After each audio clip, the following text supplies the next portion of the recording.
Hey everybody, my name is Chase Pipes and you're watching Chasing History, brought to you by Arrowheads.com and Smoky Mountain Relic Room. We're out literally in the wilds of Arizona, in the Arizona desert. We're out here with our good buddy Jeremiah Ramsey.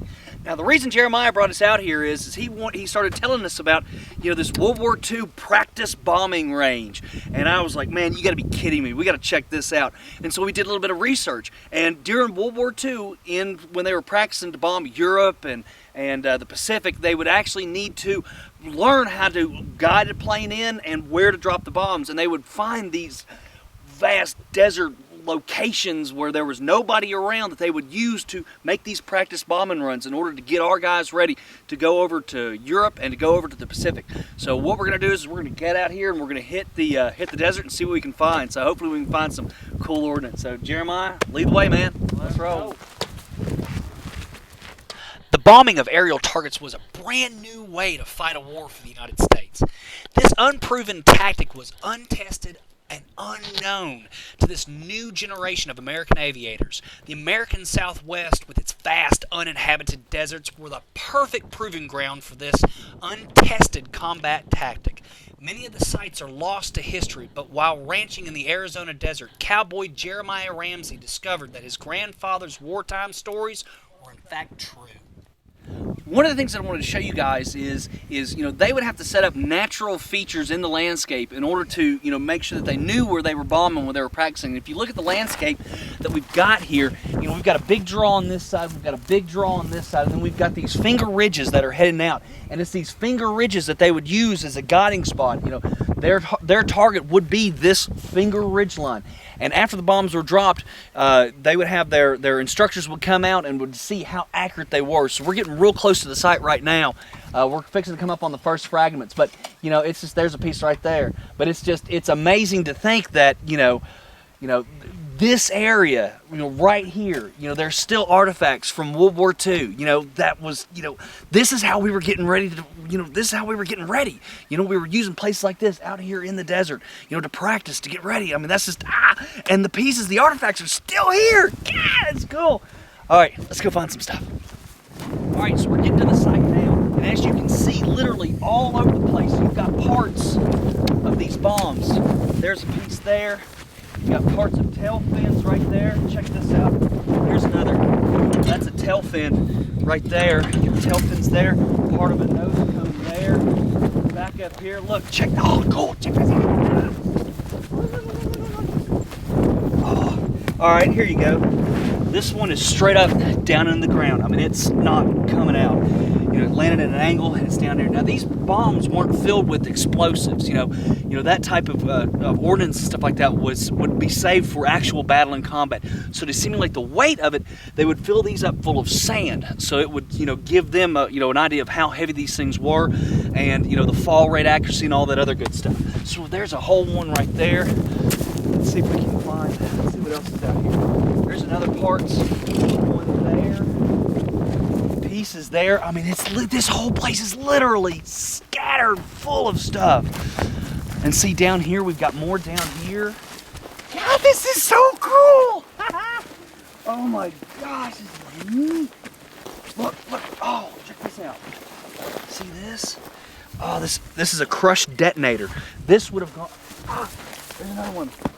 Oh man, God, that one's solid. I wonder if the detonator's still in it. Well, the detonator would go on this part of the bomb. When it would hit in real life, the impact would send electrical charge down into the powder that would explode the bomb. But look, here's another one. This is the tail fin, totally sticking out. All right. Oh man, this is gonna be tough, but we gotta dig one. So we're gonna walk around. We're gonna try to find a good one that we can dig up and show you guys what they look like. We're gonna. This is so cool. We're going to dig out and excavate an actual World War II practice bomb, in the Arizona desert. We'll show you guys what it looks like. So, shovels on, man. Let's go. All right, so we found a good one to dig up. This one's slightly at an angle. Come here, let me show you guys. This one right here, you can see, landed at an angle, so it should be relatively intact. There should be some sand in there. It's probably not going to be perfect, but you got to keep in mind, these things were falling from over 1,000 feet in the air. So to find a whole perfect one is about impossible. But we've got a good solid one right here, so we'll Check back with me here in about 15 minutes. We'll see how much of this we've got dug up, but we're gonna dig it. All right. All right, well, we're getting down to it, guys. You can see we still got a little ways to go, but bomb itself's looking pretty solid. So, yeah, man. But even still today, it's full of sand. So what we'll have to do is, I mean, it's like what, over 100-something pounds of sand inside of it.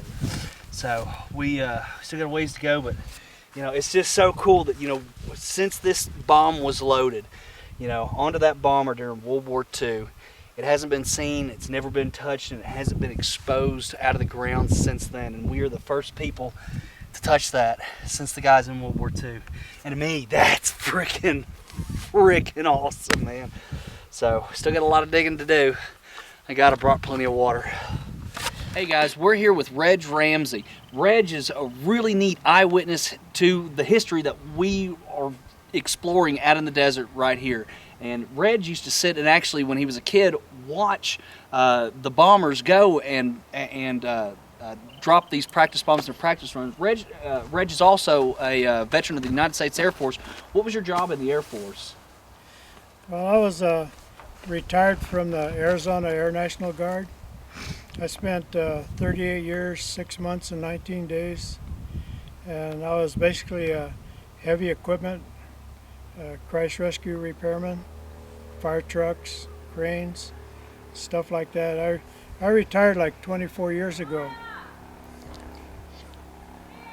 Be quiet. Keep rolling. This is chasing history. We're not professional.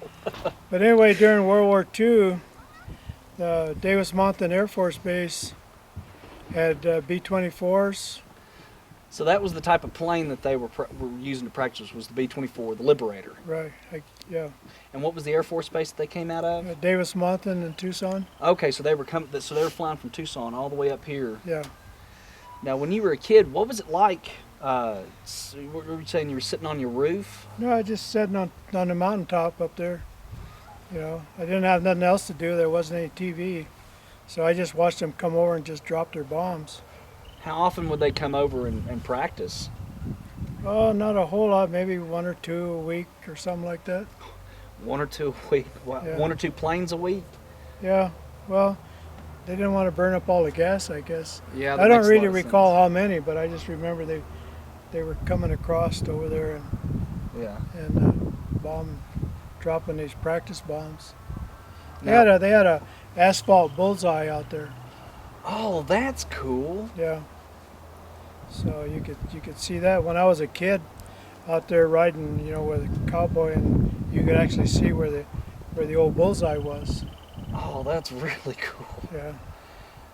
So even during World War II, some of the pilots they trained at Davis Mountain were female. Really? Yeah. Yeah, now see, that's a whole area of World War II history that's being told. Not only were there a lot of female pilots, but a lot of the people that trained the pilots that would go overseas were women as well. And I think it was this past year, 2 years ago, they finally got recognition, you know, proper recognition from the president for their service in World War II. Well, if you wanted to, down in Tucson, we have the Pima Air Museum, Mm-hmm. and they have a lot of history and a lot of airplanes. Yeah, that's a great museum. If you guys ever get a chance to get down towards Tucson and see the Pima Air Museum, it's worthwhile seeing. So what did it make you feel like when you were a kid sitting there watching these planes go over and practice? What? Well, they didn't go boom or anything, so Right. so it wasn't no big deal. It was just watch them go by and drop stuff out. Yeah.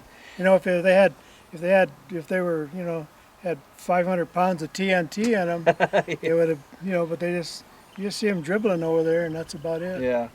What watching those planes go over and fly, is that kind of what made your inspiration to go into the Air National Guard?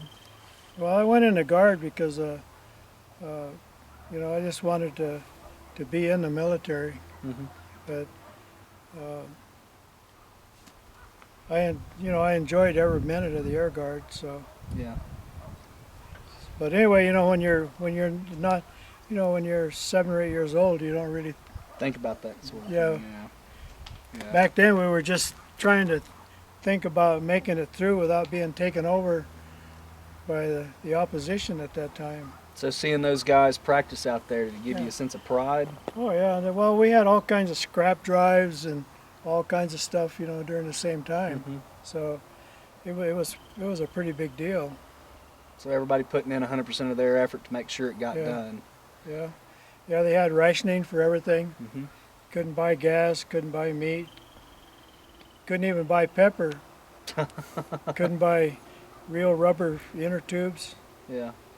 So everything had rationing stamps. So it was a, you know, kind of a scary, but everybody enjoyed contributing towards the war effort. I had a cousin that flew a B-17, and he got shot down in 1943. Where was he at, in Italy? Over Antwerp, Belgium. Okay. And I had another cousin that was the infantry, went all the way to Tokyo. And so Wow. we did our part.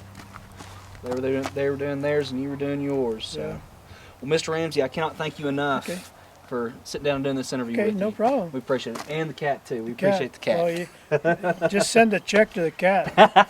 Will do. Mr. Ramsey, thank you very much, sir. We appreciate it. Thank you. All right, Okay. so let's see if we can't get this bomb out of the ground, all right? Okay.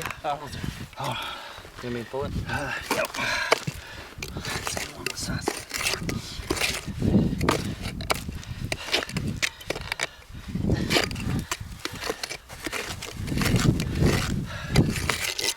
All right. Ready? It's a little beat up on the back right here. Yeah. You gotta be careful. Oh, man. Here, set it up. And I'll grab it. What's that part in Slim Pickens? Okay, are you ready? Yeah. 2, 3. Woo! All right. I don't care who you are. This is awesome. Oh man. Woo! Oh, wow. And see, it's still jogger block full of sand, man. And here you can see the impact right here. Look at that. Oh. You still see the impact right there. If you come closer, check this out. This one's kind of fragmenting, falling apart where the water's eating through the rust, but you can still see the sand where it's still all full of sand. So on some spots you can see a little bit of paint left, but not much. These are painted blue, but Haze blue. you know, this is it. This is a piece of America's World War II history, literally out in the middle of the desert, man. God, this is, woo-hoo-hoo-hoo, this is awesome. Go ahead and turn the camera back on. Oh, you're rolling? Oh, you should have said something. You need to like throw something at me. Hey, we're rolling.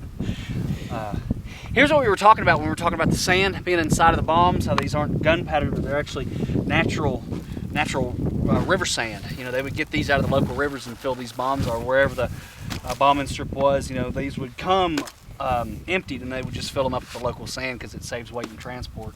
But this is the actual sand inside the bomb. You know, it's so wild to actually look at and see an artifact, you know, that's nearly 90 years old. You know, I mean, that's just too cool, man. Too cool. Here's what was wild is this is something that Jeremiah and Chris picked out is, you know, like we were talking about earlier about the detonators. You know, this bomb landed here, and literally right next to it is the detonator cap. This piece would have fit right in top of here over the back of the bomb, but that's just wild that, you know, this bomb's been laying here for, you know, 80-something years, and right next to it is the actual detonator that went to this bomb right here, and that's pretty cool. You know, sitting out in the desert, you know, we're probably 30 miles from the nearest road. You know, I mean, we like to never got out here, but that's how far we are out. I mean, this stuff has just been laying here, and it will lay here, you know, forever and ever. So, man, this is that's too cool, man. Too cool. You know, how can you get closer to America's World War II past than this? This is the prep. This was us getting ready to go and lend our support to the very last democracy in Europe still fighting Hitler's army. I mean, this is it, man. So, anyway, yeah. Freaking sweet. So how do you know where you're going unless you know where you've been? It's in studying and understanding the mistakes of the past that prevent the failures of the future. I know I'm out of breath, but even though I'm out of breath, follow us on Facebook, follow us on our YouTube channel, Chasing History, and I promise, we'll never be on Twitter. Ever, ever, ever, ever. So yeah, man, sweet. History rocks! Woohoo! Or history's the bomb. Yeah, there you go. Awesome, man. Awesome.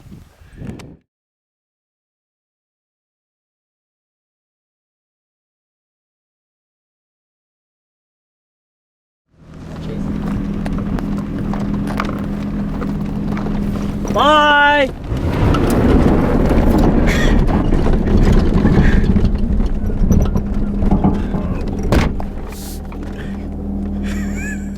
Thank you guys for watching us as we endeavor to become a lot better filmmakers. We're going to do a lot more of this kind of stuff in the future, so be sure to check it out. Only except without Jeremiah. Sadly, after the filming of this episode, Jeremiah Toto Ramsey was reported to be in love. No one has seen or heard from him since. If you have any information as to his whereabouts, please give it to someone who cares. Just kidding, Jeremiah. We love you. Not like your girlfriend does, but we love you.